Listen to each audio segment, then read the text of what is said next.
We talk a lot about controversial comics on this show, but what about controversial actors? Let's get into it.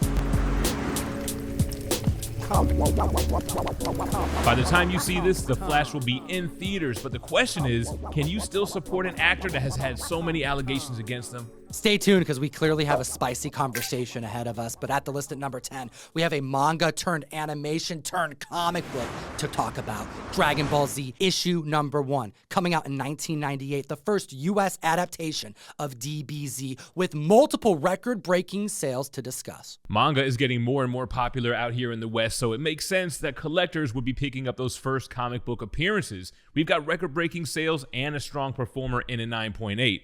Let's take a look at those record breakers. A CGC 9.0 sold for $105 back in December. It's up 58%, now selling for $166.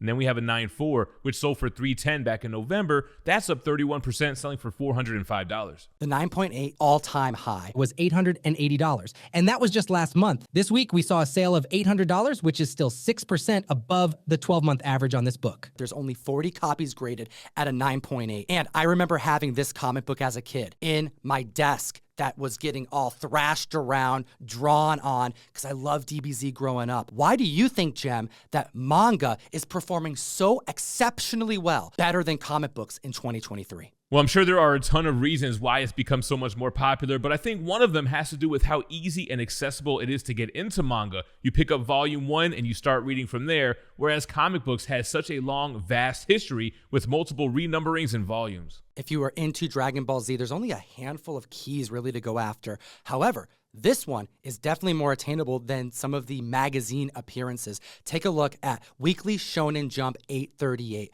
This is just one of those random ones you need to know because it's the first time we see Dragon Ball in print, and it features the first appearance of Goku. Then we have Mangazine issue number 43. This is just a Dragon Ball cover. It has a 4-page article and preview of characters. And other than that, all you have is the Dragon Ball issue number 1, which is the first of the 12-issue series that adapts the original Dragon Ball series into comic books. And it is comic-sized, but it's read right to left like a traditional manga. There's also a no-price variant, which is considered a preview of Dragon Ball 1.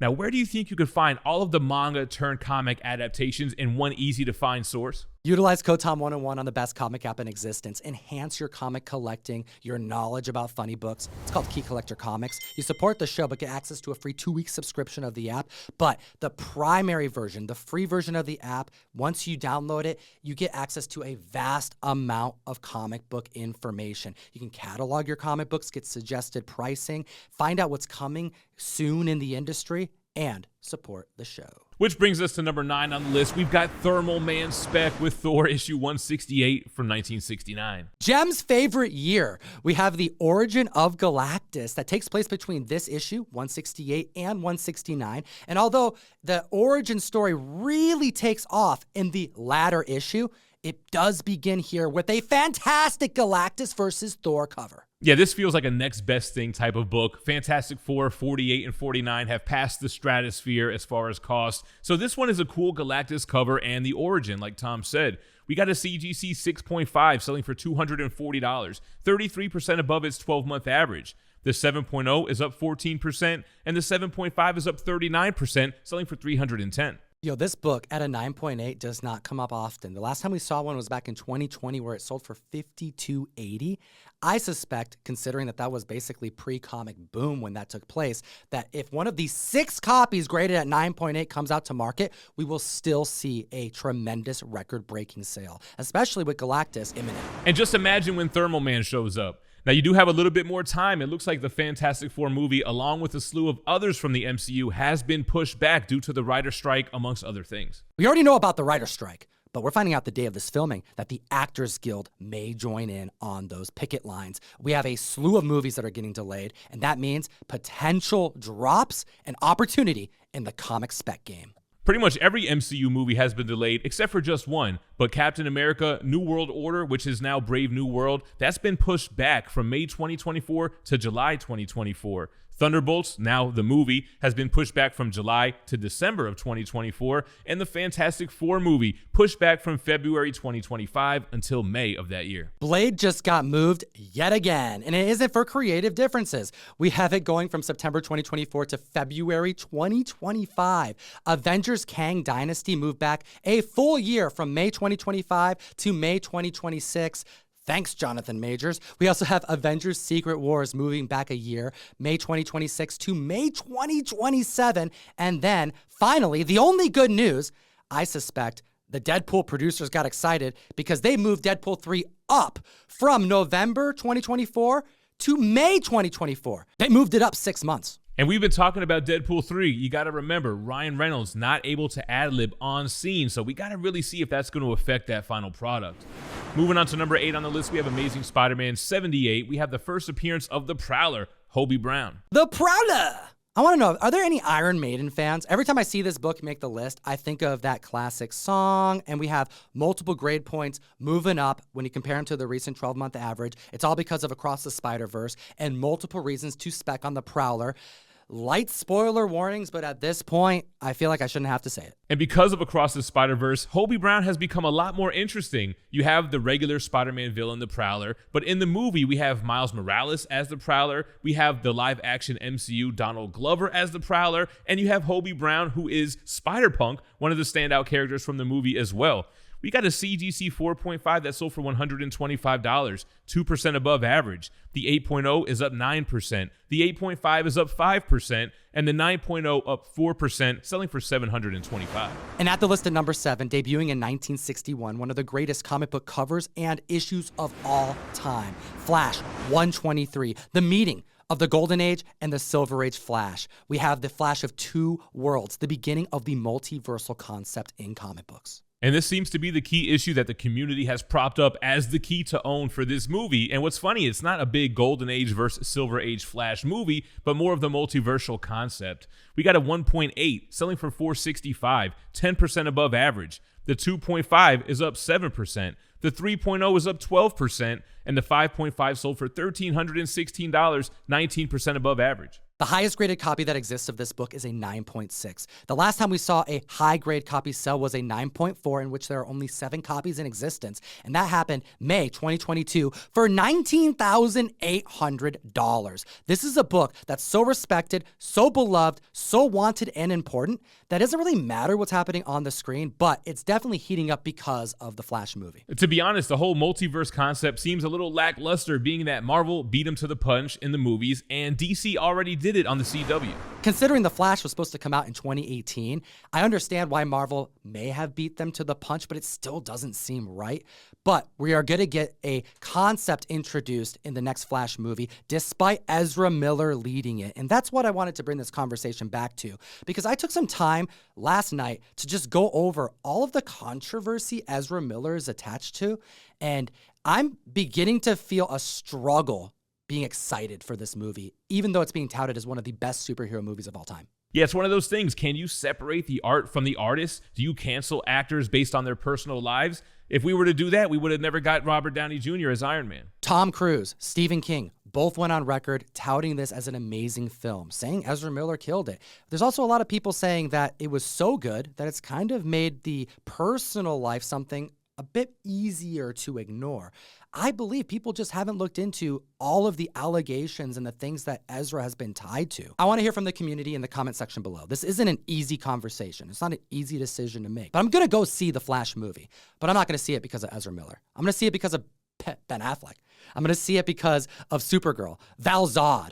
I'm going to see it because of the crew that put together this blockbuster movie for the comic community and for the world so that they can get enjoyment from these beloved characters. However, I think it's a transitional moment in the DCU, and this is my personal opinion. I hope that we see a new Flash. I do not think Ezra Miller deserves to be Barry Allen. I'm going to see the movie, definitely not because of Ezra Miller. Definitely want to see Michael Keaton reprise his role, and I want to see what they do with the DCU in the future. At the list at number 6, the only Star Wars book to make the Hot 10 this week, Hot Damn, Star Wars Clone Wars issue number 1, the first appearance of Ahsoka Tano.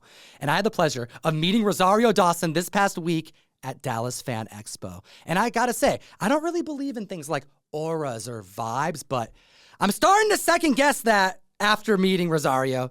It was an incredible moment. It's all about the vibes, Tom, and we're all going to be vibing with Rosario when the show comes out on August 23rd of this year. We just got that release date confirmation. We've been waiting on that for quite a while, and a trailer to accompany it, boosting this book up on the Hot 10 yet again. We have a 9.4 up 11%, selling for $950, and a 9.8 selling for $2,179. That's up 11%, where this book was selling under $2,000 all year long.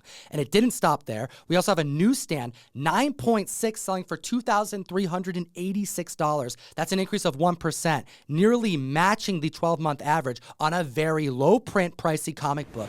At release, there was only 24,508 copies that hit the stand. 2 more months until the show comes out, so we'll probably see this book show up a few more times, but we know Rosario Dawson is trying to manifest that season 2. Number 5 on the list, Wolverine number 1, Frank Miller goodness. And we have multiple books trending above average this past week. And we've brought this to the mic a few times with Deadpool 3 moving up, getting a little closer. Yes, members are buying this book.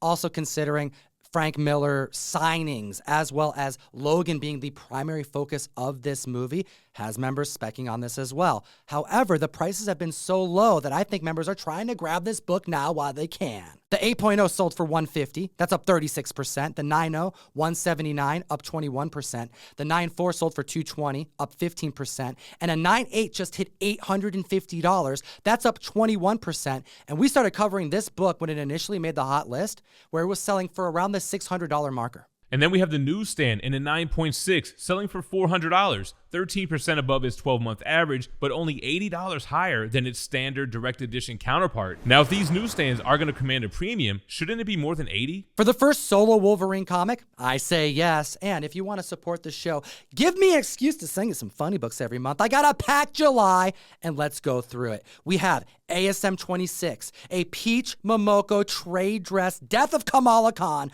going out 1 per box. And that's not all. I saw this silk number 1 cover. Shout out Comic Exposure for making this happen. It's one of the most gorgeous silk covers of all time. A Beren's variant trade dress also going in 1 per box. ComicTom101.com. Use the link in the description. Join the community. As we go to number 4 on the list, we have Amazing Spider-Man 365. The first appearance of Spider-Man 2099, but I don't agree with it. You don't agree with the preview being the first appearance, Jem? This is the first time I've ever heard of this. Yeah, call it a first preview, call it a first cameo, but I feel like Spider-Man 2099 issue number 1 should get that coveted first appearance tag. If you agree with Jem, stay tuned because there's another book on this Hot 10 list. But until we get to that, we got to talk about this hologram cover that has faded to all hell since its debut in 1992. But on the inside, we do have a 5-page preview of Spidey 2099.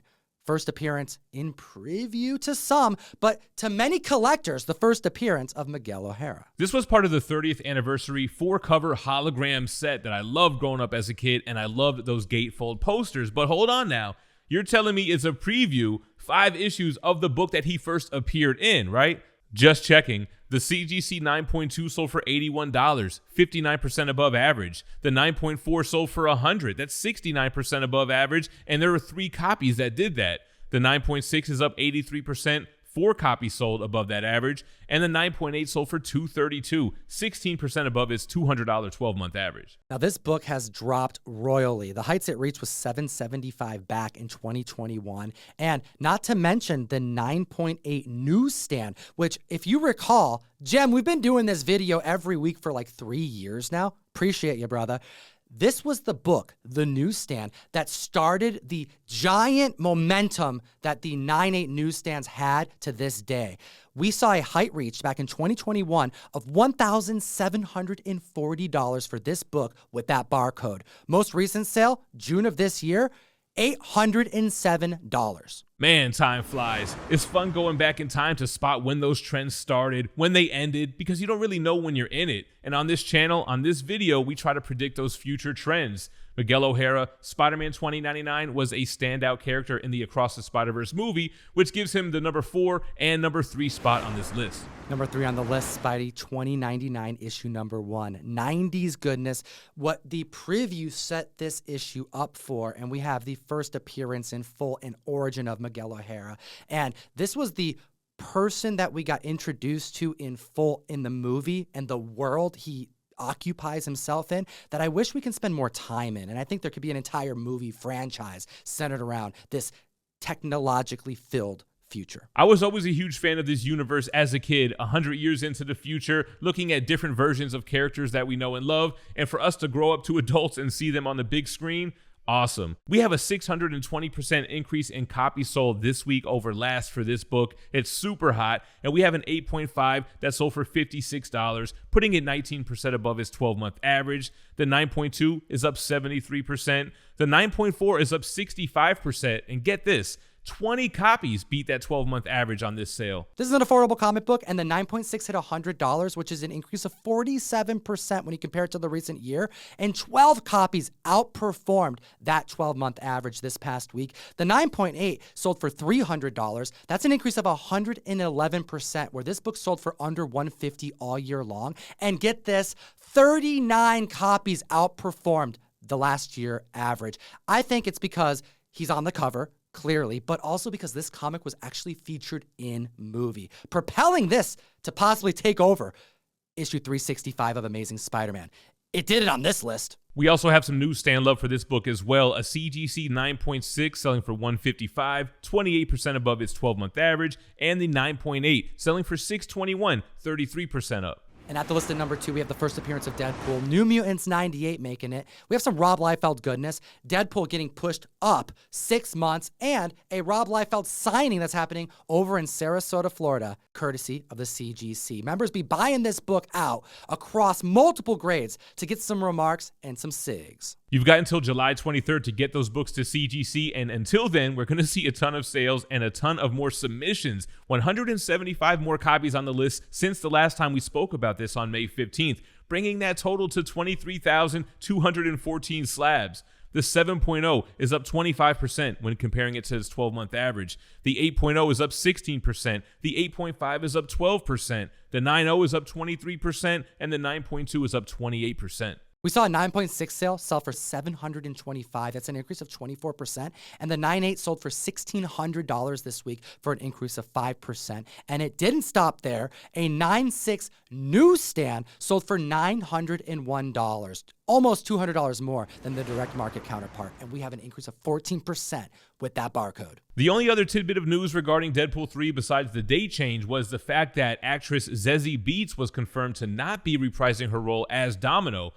Or is she? We know how these actors like to lie. Hit the like, slap the subscribe button. You know, when the comics get hot, we're going to be here to talk about them every single week. And the number 1 hottest book in the world is the first appearance of Miles Morales in Ultimate Fallout issue number 4. Amy Pascal, the producer of Sony's Spider-Verse, has gone on record to say that there's a live-action Miles Morales adaptation in the works, causing this book to go nuclear. And considering that this is one of the most important modern-age blue-chip books that exists, that means something. This book is pricey, and it's selling aggressively. Miles has a lot going on for him right now with the live action news, with the Spider-Man 2 video game, and with the Across the Spider-Verse movie just crossing the $400 million mark at the box office at the time of recording. 7.5 up 31%. 8.0 up 6%, 9.2 9%, 9.4 up 2%. We saw a 9.8 hit 2354. The heights this book reached back in 2022 was $4,500. Despite it being down by half, it's looking better and better by the day. It's on the way up, and that Djurjevic variant is holding strong in an 8.0. It sold for $4,492, which is just 5% above that 12-month average. Tom Holland saying that it would be a privilege to share a screen with Miles Morales has me so stoked. I hope that happens. However, it's going to be quite a ways away, considering all the strikes that are happening right now, how long it takes to produce a movie, and Beyond the Spider-Verse is only a year away. So we're going to get a whole other Miles Morales bump before we see him on the big screen. There's a lot of time between now and then. I think there's some potential in Miles Morales spec right now. Hit the like, slap the subscribe button, as always. Geek responsibly and stay minty fresh. Enough said. Thanks for watching the video. I am off to watch this movie. I don't feel good about it, but I am excited to see Michael Keaton. We have other videos for you to check out. Enjoy them. Every Wednesday, we're on the best new app to buy and sell collectibles. That's Whatnot. You're gonna want to be there this Wednesday. Got some choice books. Wish me luck. Have a great weekend. Bye.